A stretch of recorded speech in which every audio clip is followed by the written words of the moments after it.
My ranch has been in the family for 4 generations, a sprawling 80-acre property that borders Crystal Lake on its eastern edge.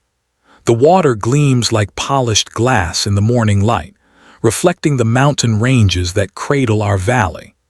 My grandfather built our modest dock and boat launch back in 1968, long before the surrounding land had been parceled and sold to developers.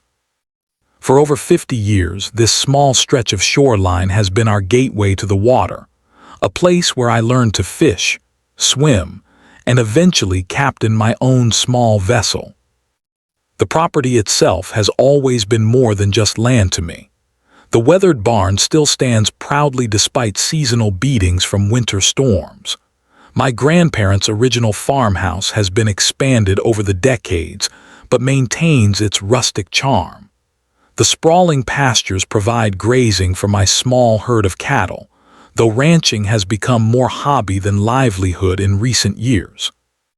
Each morning, I watch the sun rise over the lake from my back porch, coffee in hand, in a ritual that centers me before facing the day. The neighboring land remained undeveloped forest until 3 years ago, when Lakeside Properties bought the adjacent 200 acres. Construction began almost immediately, luxury homes with manicured lawns that looked starkly out of place against the natural landscape. I did not oppose the development initially. Everyone has the right to do what they want with their property, as long as they respect established boundaries and local customs. The first sign of trouble came last spring when a couple walking their designer dogs stopped to watch me launch my fishing boat. They seemed confused by my presence. "Excuse me," the husband called out. "Are you a resident of Lakeside Estates?" I explained that I lived on the adjacent ranch property and had been using this access point for decades. They exchanged concerned glances before continuing their walk, whispering to each other as they departed. 2 days later, a more formal interaction occurred. A middle-aged woman in business casual attire approached as I was securing my boat after a morning on the water.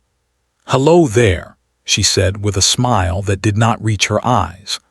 "I am Jennifer Williams, Community Liaison for the Lakeside Estates Homeowners Association. We have noticed you using this private lakefront area." Her tone remained professional but carried underlying tension, as she explained that the development had clear rights to all lakefront areas bordering their properties. I politely informed her about the historical use of my boat launch and even invited her to view my property records, which clearly showed my access rights. She nodded with feigned interest but promised to look into it with their legal team. The conversation ended cordially, though I sensed the matter was far from resolved. Jennifer handed me her business card with the HOA logo emblazoned on it, a stylized image of the lake surrounded by pristine homes. The official notification arrived 3 weeks later in a certified envelope. The letter was printed on heavy stock paper with the same HOA logo in the header. The language was deliberately intimidating, full of legal jargon about property encroachment, unauthorized access, and potential liabilities. The final paragraph delivered the ultimatum. I had 30 days to cease use of HOA-controlled shoreline, or face legal consequences, including potential financial damages for trespassing on community resources. I read the letter multiple times, my initial shock giving way to simmering anger. The document referenced recent land surveys and property acquisitions, but made no mention of historical access rights or grandfather clauses. These newcomers, barely unpacked in their lakeside mansions, were attempting to erase decades of established use with a single threatening letter. As the sun set over the lake that evening, casting long shadows across the water, I realized this would not be a simple misunderstanding easily resolved. The peaceful coexistence I had maintained with neighbors for decades was now threatened by an organization that valued exclusivity over community tradition. The morning after receiving the letter, I began researching the Lakeside Estates HOA board members. A few calls to old friends in town yielded the basic information. The 7-member board consisted primarily of wealthy professionals who had purchased the largest homes in the development. Most were weekend residents with primary homes in the city. Their president, Corinne Mitchell, however, lived at Lakeside full-time and ran the local branch of First National Bank. Her husband Robert served on the County Planning Commission. The remaining board members included 2 attorneys, a retired corporate executive, a surgeon, and the owner of several car dealerships in the region. The interconnected influence of these individuals explained the confidence behind their threatening letter. These were people accustomed to getting their way through position and resources. A quick search of county records revealed that Corinne Mitchell had been instrumental in fast-tracking the original development approvals for Lakeside Estates. Her banking connections had also helped secure favorable financing for many new residents, creating a network of personal obligation and loyalty. I decided to request a meeting with Corinne directly.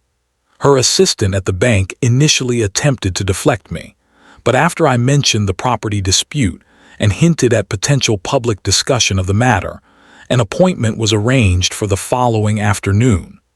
Corinne's lakefront home stood prominently on a peninsula jutting into the water, a modern 3-story structure of glass and stone that dwarfed the neighboring properties. The immaculate landscaping featured non-native plants that required constant irrigation, a stark contrast to the natural vegetation surrounding my ranch. Corinne greeted me with practiced hospitality, ushering me into a living room dominated by panoramic lake views. The walls displayed numerous framed photographs of Corinne and her husband holding impressive fish, trophy bass, pike, and trout clearly caught in these very waters. "Coffee," she offered, gesturing toward an elaborate espresso machine. I declined politely. As we sat facing each other across imported marble coffee table, Corinne maintained her banker's smile while her eyes calculated advantage. "I have reviewed your situation," she began without preamble. "While I understand your attachment to the old access point, our development has clear title to all lakefront areas within our boundaries. The surveys were thoroughly conducted before construction began." She slid a folder across the table containing recent maps that indeed showed their property lines extending to include my traditional boat launch area. "My family has used that access point for over 50 years, I countered. "There are historical easements and established use rights that supersede recent surveys." Corinne dismissed this with a wave of her manicured hand. Those old-fashioned understandings might have worked when this was all undeveloped land, but Lakeside Estates operates under modern property management principles. Our homeowners have paid premium prices specifically for lake access and exclusivity. The conversation continued in this vein for nearly an hour. Corinne revealed, perhaps unintentionally, that the lake access was particularly important to HOA members for fishing. "Our annual fishing tournament has become the highlight of the summer season," she explained with genuine enthusiasm.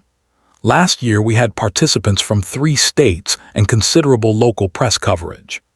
It became clear that the HOA valued the lake primarily as a fishing resource and social status symbol. Following this unsatisfying meeting, I consulted with Thomas Branson, an attorney who had handled my family's affairs for decades. His office, lined with dusty law books and fishing trophies, felt comfortingly familiar compared to Corinne's sterile luxury. Thomas reviewed the documents carefully, his expression growing increasingly concerned. "You do have historical usage rights," he confirmed, "but fighting an HOA with their resources could be financially draining. These organizations are designed to outlast individual property owners in legal disputes." Before leaving Thomas's office, I asked him to look into any public records regarding the HOA's future development plans. 3 days later, he called with disturbing news. The lakeside estates had submitted permits for a large private dock facility to be built precisely where my boat launch existed. The architectural renderings showed an elaborate structure with boat slips, a fish cleaning station, and a members-only lounge area. The application emphasized improving previously underutilized shoreline and made no mention of displacing existing access. The HOA was not simply restricting my usage. They were planning to appropriate my access point entirely for their exclusive use. With the stakes now clear, I returned to my ranch determined to find leverage against the HOA.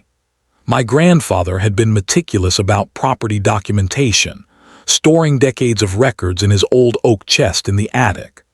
I spent an entire weekend sorting through yellowed papers, property tax assessments, and correspondence with county officials dating back to the 1950s. The dust made my eyes water and my sinuses burn, but I pressed on with growing determination. My persistence paid off when I discovered a weathered folder labeled Water Rights, Crystal Lake, 1972.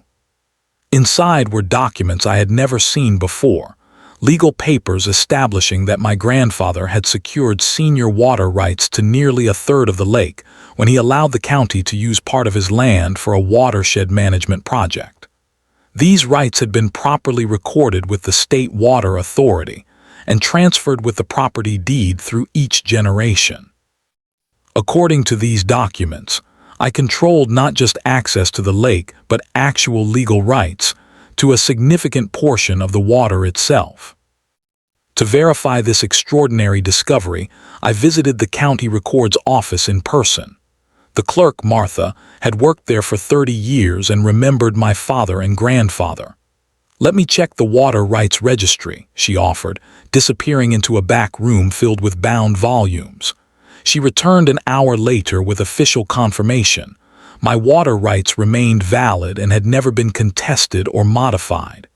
"These are senior rights too," Martha explained. "They take precedence over any subsequent claims or property purchases." Armed with this information, I requested to address the next HOA board meeting. My request was grudgingly approved, and I arrived with a carefully prepared presentation outlining a compromise solution. The meeting room in the Lakeside Estates clubhouse was filled with homeowners curious about the agenda item labeled Discussion of Lake Access Dispute. Karen Mitchell presided at an elevated table with the other board members flanking her like a tribunal. When my turn came to speak, I approached the podium with my grandfather's documents and the county verification in hand. "I understand your desire to control lakefront property," I began reasonably. "However, historical usage rights cannot simply be erased. I am proposing a compromise, a shared access point with scheduled hours and mutual maintenance responsibilities." I distributed copies of my proposal to each board member, making sure to highlight the benefits to both parties. The reaction was immediate and hostile. Karen interrupted before I could finish my presentation. "This is not a negotiation," she stated flatly. "Our property lines are legally established by recent surveys. Your continued trespassing is becoming a liability issue for our community." Other board members nodded in agreement, barely glancing at the documents I had provided. When I attempted to mention the water rights discovery, Karen abruptly adjourned the public comment section of the meeting.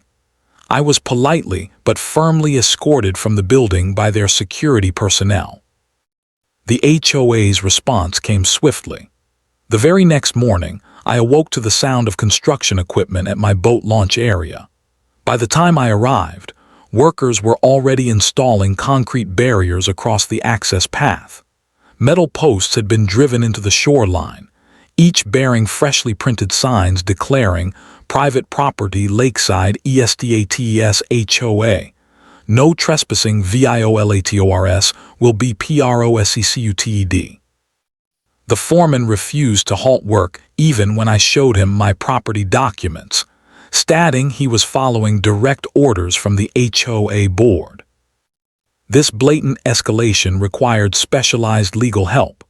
Thomas Branson referred me to Diana Waterston, an attorney specializing in water rights law. Her office in the city was sleek and modern, but her approach was refreshingly straightforward. "Let me be clear," she said after reviewing my documents. "Your position is much stronger than you realize. Water rights in this state are treated as property interests separate from land ownership. The HOA may control the shoreline, but you control a substantial portion of the actual water." Diana explained that my senior water rights gave me significant leverage, including the ability to restrict certain activities in my water rights zone, control water quality measures, and even regulate access under specific circumstances.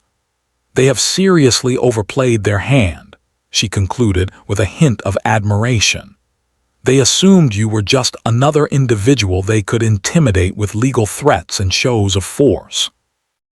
As we developed our strategy, I learned that spring was approaching, the time when fish typically move to spawning areas in the lake. The HOA's prestigious annual fishing tournament was scheduled for early June, when fish populations would be at their most accessible. Diana smiled knowingly as we discussed the tournament's importance to the HOA. "Sometimes," she said, tapping my grandfather's water rights documents, "the best strategy is not immediate confrontation but patient preparation." I left her office with a growing sense that the HOA had unknowingly awakened a force they were not prepared to contend with. The certified letter from Lakeside, a state's law firm, arrived exactly 1 week after the concrete barriers were installed. The envelope bore the embossed logo of Harrington, Webster & Klein, a prestigious regional firm known for representing corporate clients and wealthy individuals. The letter inside was printed on heavy cream-colored stationery that practically radiated authority. The language had escalated from the previous communication, now threatening immediate legal proceedings, substantial financial penalties, and injunctive relief if I continued any attempts to access HOA-controlled waterfront property. The final paragraph outlined their intent to seek damages for my disruptive behavior at the board meeting and harassment of construction workers installing the barriers. The letter was signed by James Harrington himself, the founding partner whose reputation for aggressive litigation was well known throughout the state. This was no longer a neighborhood dispute. The HOA had engaged serious legal firepower, clearly expecting me to back down in the face of such formidable opposition. Rather than responding immediately, I focused on documenting HOA members' activities around the lake. I installed motion-activated trail cameras at strategic points along my actual property boundaries. Within days, the cameras captured numerous HOA members regularly crossing onto my land to access prime fishing spots along the shoreline. These were not accidental trespasses. The individuals followed established paths and often stayed for hours, completely unaware they were on my property rather than HOA common areas.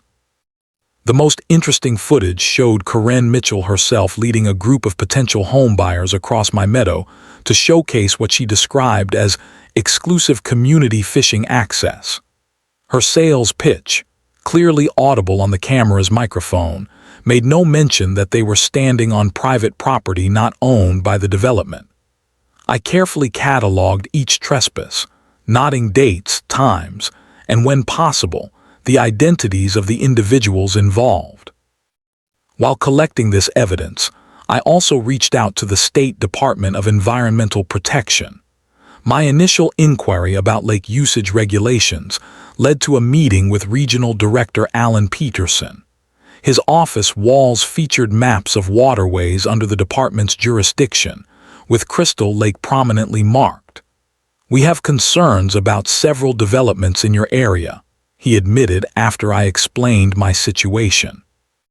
New construction around natural waterways often creates compliance issues that developers either overlook or deliberately ignore. Alan reviewed my documentation and raised several points I hadn't considered. The HOA's planned private dock would require specialized permits they had not yet secured. Their current practices of allowing unlimited fishing access without proper resource management potentially violated sustainable usage regulations. Most significantly, any modification to water flow or shoreline configuration required approval from all parties holding water rights, approval they had never sought from me despite my substantial legal stake in the lake. I cannot take sides in private property disputes, Alan clarified, but I can confirm that development around regulated waterways must comply with environmental statutes. Any party with legal standing can request formal review of potentially non-compliant activities. He provided me with the necessary forms to initiate such a review, along with a comprehensive guide to waterway regulations that would prove invaluable in the coming weeks. Back at my ranch, I transformed my dining room into a war room. Maps covered the walls, property surveys, water rights boundaries, and environmental sensitivity zones. Legal documents were organized in labeled folders, arranged chronologically to track the escalation of the dispute. Diana Waterston had provided a detailed strategy document outlining various approaches we could take, from direct legal confrontation to more subtle regulatory challenges. We had established regular conference calls to coordinate our efforts, with Diana proving exceptionally knowledgeable about both water rights law and HOA vulnerabilities. The core of our emerging strategy involved multiple complementary actions. First, we would formally document all historical usage rights through affidavits from long-term residents who could attest to my family's continuous use of the boat launch. Second, we would file official complaints regarding the HOA's environmental compliance issues, triggering mandatory regulatory reviews. Third, and most powerfully, we would assert my water rights through official channels, beginning with formal notification to all parties with activities affecting my water rights zones. Diana emphasized that timing would be crucial. The HOA believes they are dealing with a single, frustrated property owner they can outlast or outspend, she explained during one of our planning sessions. They do not yet understand that they are actually facing legitimate legal challenges on multiple fronts. We need to coordinate these actions for maximum impact. As our preparations continued, I observed increased activity around the lake. HOA members were preparing for the approaching fishing season, unaware of the comprehensive response being assembled. Boats were being serviced, fishing gear organized, and promotional materials for their tournament distributed to local businesses. Karen Mitchell was quoted in the community newsletter promising the most successful fishing season in Lakeside Estates history, with special mention of the tournament's growing prestige and the planned construction of their exclusive dock facility. The seasonal patterns of the lake itself added natural momentum to our timeline. As spring advanced, the water temperature gradually increased. Fish began moving toward their traditional spawning areas, many of which fell within my water rights boundaries. The natural cycles that had governed Crystal Lake for centuries were aligning with our strategic preparations. Diana recognized this convergence during our final planning meeting. "Nature and law are on your side," she observed. "Now we need to bring them together in a way the HOA cannot ignore or dismiss." As the first weekend of fishing season approached, I finalized the last details of our multi-pronged response. The HOA had chosen this conflict, expecting easy victory against an outmatched adversary. They were about to discover that they had severely underestimated both the legal standing and the resolve of their opponent.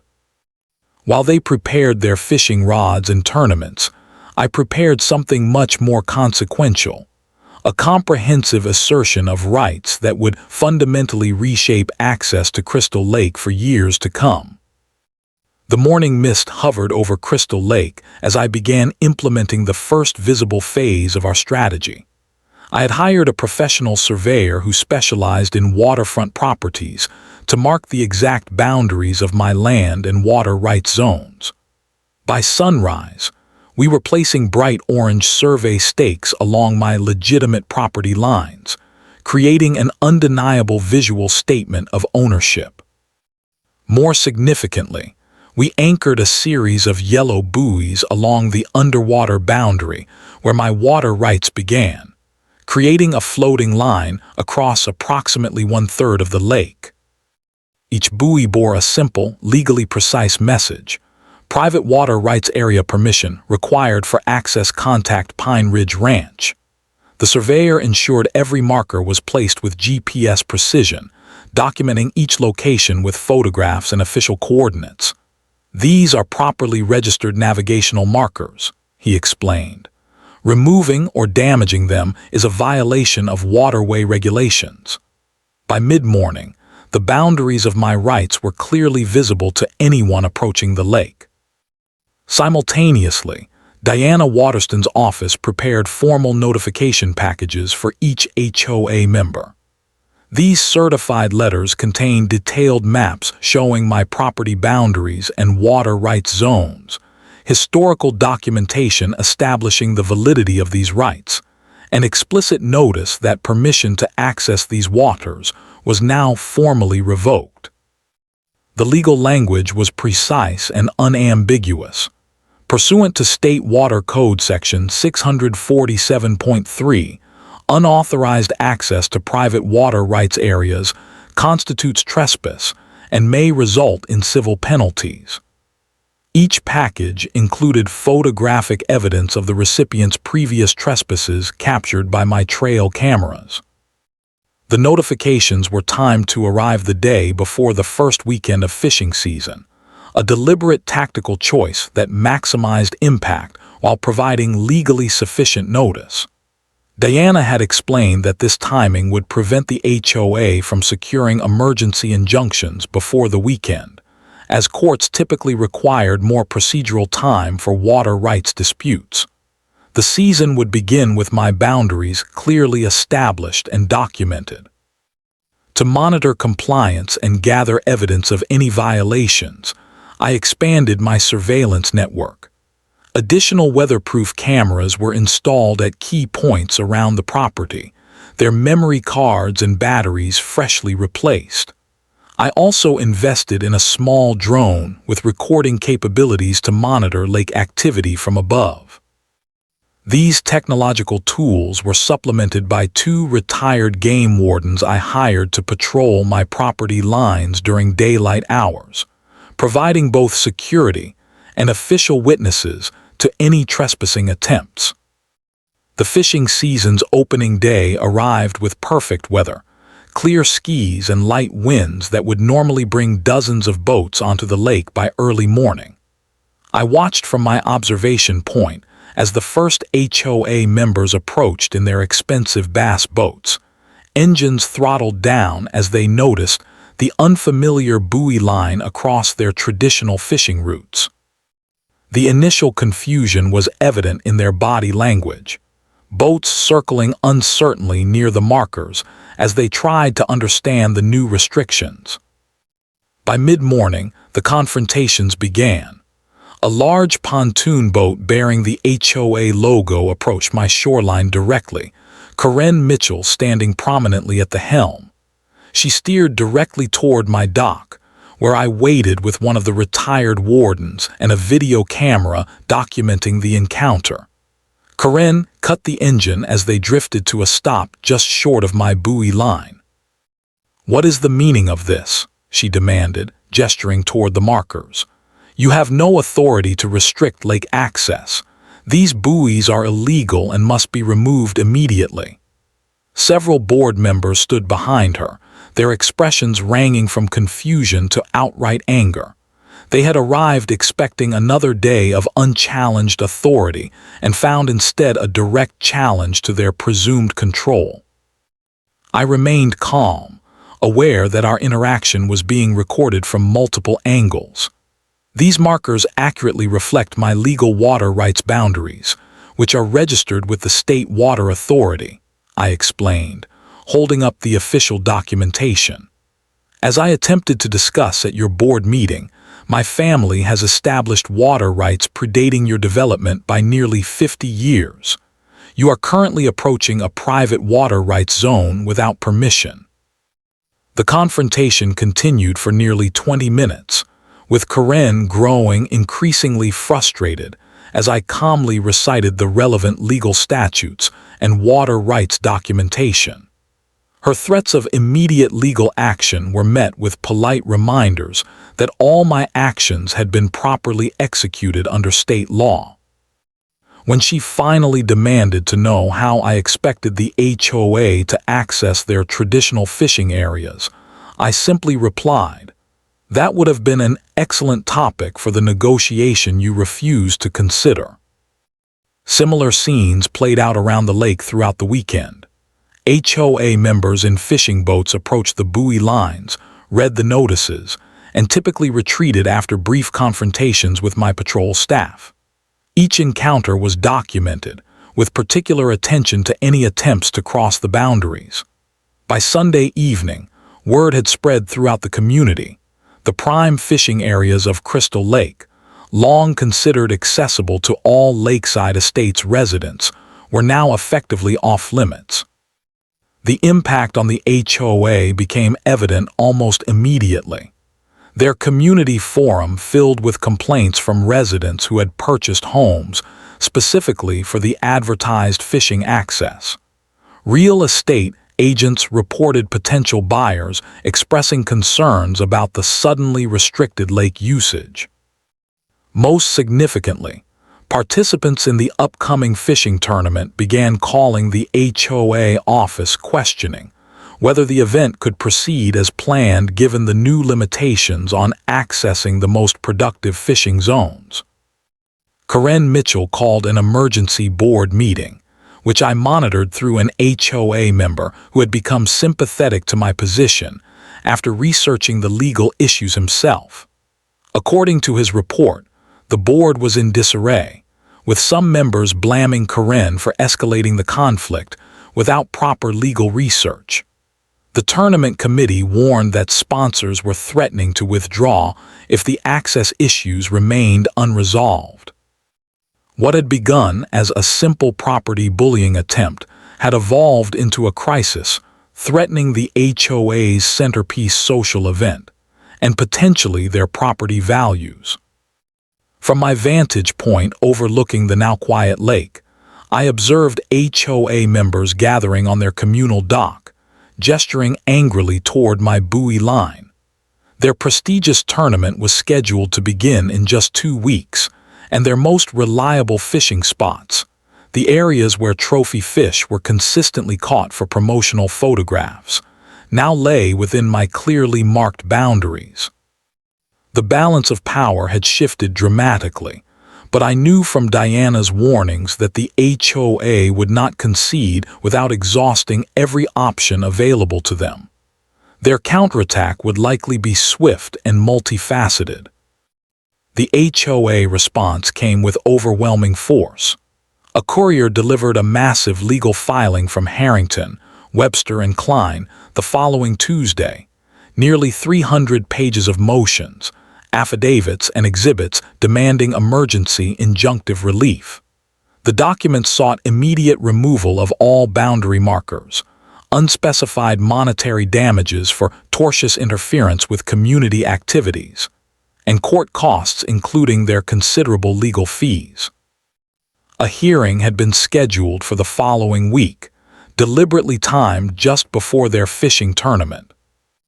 Their legal argument hinged on challenging the validity of my water rights documentation, claiming the rights had somehow lapsed through non-assertion over the years. They included affidavits from several regional developers, attesting that no one had mentioned these water rights during the initial property acquisition. Most aggressively, they sought a temporary restraining order that would prohibit me from interfering with established community access, while the case proceeded through the courts, effectively nullifying my rights during the critical fishing season. The legal pressure was accompanied by coordinated social pressure throughout the community. At the local hardware store, longtime acquaintances suddenly found reasons not to chat. The diner where I had eaten breakfast for 20 years mysteriously could not find an open table when I arrived. My fuel delivery was delayed indefinitely due to scheduling conflicts. The message was clear. The HOA had substantial influence throughout the area, and they were leveraging it against me. Karen Mitchell herself applied more direct pressure through her position at the bank. While she could not directly affect my accounts, she made pointed comments to mutual business associates questioning my financial stability in light of ongoing legal troubles. When my ranch hand applied for a small personal loan, he was subjected to unusual scrutiny about his employer's standing in the community. These were subtle tactics, carefully executed to maximize pressure while avoiding actionable harassment. The most concerning development came through a confidential call from Martha at the county record's office. "Something strange is happening with your property documentation," she warned, keeping her voice low. "Someone has been requesting unusual access to historical surveys and boundary determinations for your ranch. They're taking extensive notes and photographs of official seals and signatures." When I asked who was making these requests, Martha confirmed my suspicion: a paralegal from Harrington, Webster and Klein, who had mentioned working on an urgent property dispute resolution. This discovery revealed their most underhanded tactic. They were searching for technical irregularities in decades-old property documents that could be exploited to challenge my historical claims. Given the age of some records and changing documentation standards over the years, such irregularities almost certainly existed. They were not simply fighting my water rights claims, but potentially attacking the very foundation of my property ownership. This revelation provided both clarification and justification for implementing the most consequential phase of our strategy. After consulting with Diana Waterston, I exercised the most powerful aspect of my water rights: flow management. My grandfather had installed a small, legitimate water control system when granting certain rights to the county decades ago. This system regulated water flow to several important coves and inlets, coincidentally, the same areas most valued for fishing. The controls were located entirely on my property and had been maintained in working condition through the years. The adjustment I implemented was subtle, legal, and devastatingly effective. By slightly modifying the water flow, I changed the temperature and oxygen levels in these fishing coves by just a few degrees, enough to make the areas unattractive to fish, but not enough to cause any environmental harm. Diana had confirmed that this exercise of water management rights was entirely legal provided it caused no ecological damage. Fish are extremely sensitive to such changes. They simply move to other parts of the lake, primarily the center areas far from shore access and beyond comfortable casting distance. The impact became apparent within days. HOA members reported unsuccessful fishing trips, returning with empty live wells from spots that had reliably produced catches for years. The fishing grounds they coveted became mysteriously barren just as their tournament approached. The most prestigious fishing event of their social calendar, with registered participants from multiple states and committed sponsors, now faced a perplexing problem. The fish had effectively disappeared from their accessible waters. As their fishing tournament weekend approached, the HOA faced a catastrophic situation. Participants who had arrived early for practice sessions reported catching nothing in areas that had historically yielded trophy fish. Corporate sponsors threatened to withdraw, concerned about associating with a failed event. Local businesses that had prepaid for promotional opportunities began requesting refunds. The tournament that Karen Mitchell had championed, as the crown jewel of Lakeside, Estate's social calendar was collapsing before it began.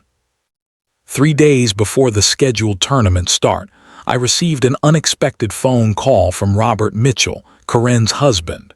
His tone lacked his wife's usual confidence. "The board has called an emergency meeting tonight regarding the lake situation," he stated without preamble. "Your presence has been formally requested." When I asked about the agenda, Robert hesitated before responding. "Karen has been directed by the board to explore resolution options." This remarkable shift suggested serious internal pressure from HOA members facing the tournament debacle. The meeting was scheduled for 7 that evening in the Lakeside Estates clubhouse. I arrived prepared with comprehensive documentation of water rights, boundary violations, and environmental regulations. Diana Waterston accompanied me as legal counsel, carrying additional files of supporting evidence. The atmosphere in the room was noticeably different from our previous encounter. Board members appeared tense and avoided eye contact with Karen, who sat stiffly at the center of the table. The community room was filled beyond capacity.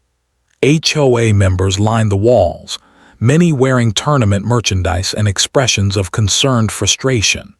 Tournament sponsors occupied front row seats, their corporate logos visible on polo shirts and caps.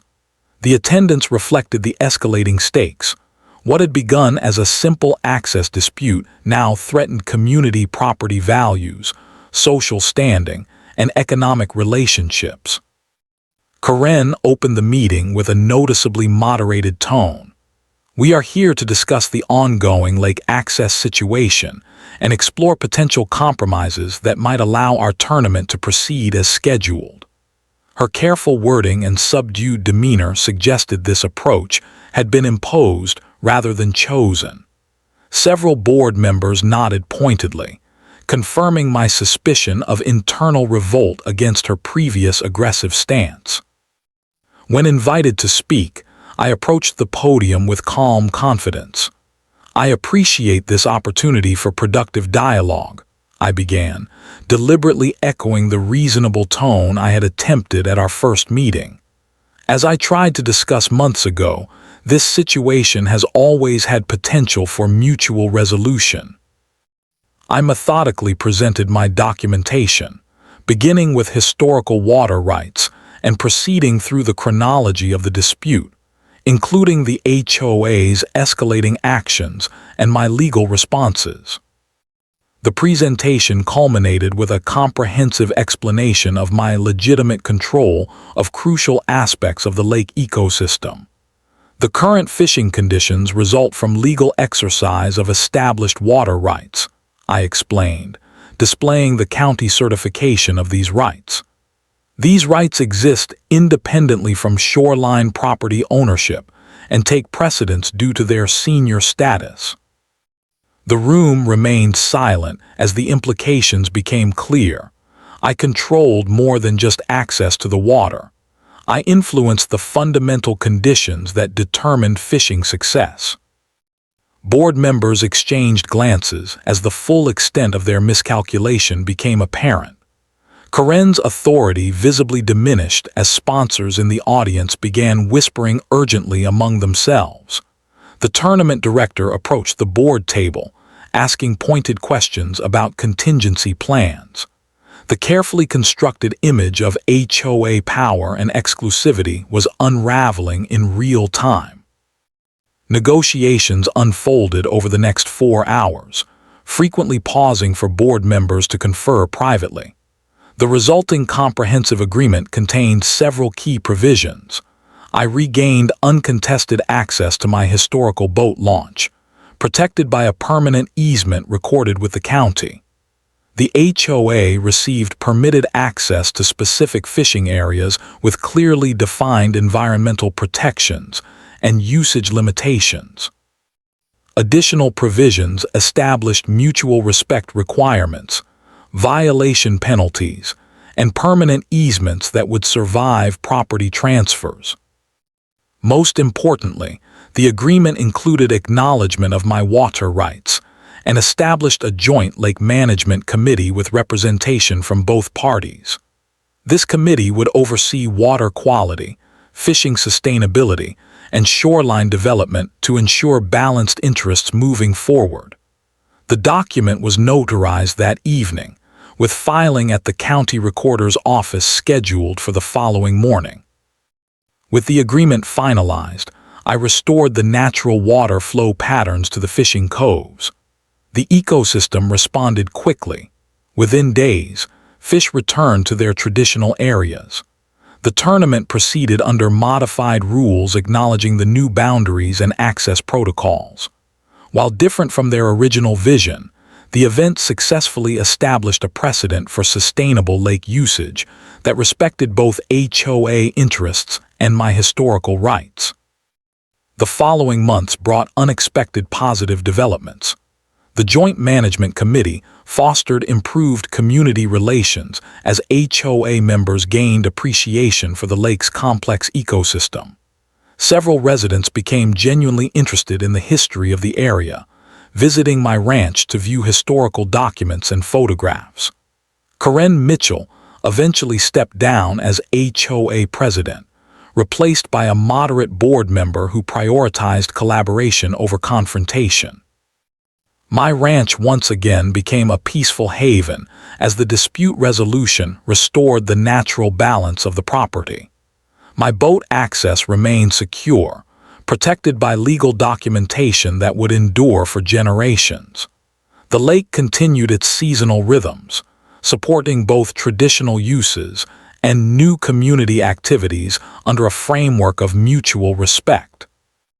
What began as an aggressive attempt to erase history had instead created a more thoughtful approach to shared resources, one that honored both the past and future of Crystal Lake.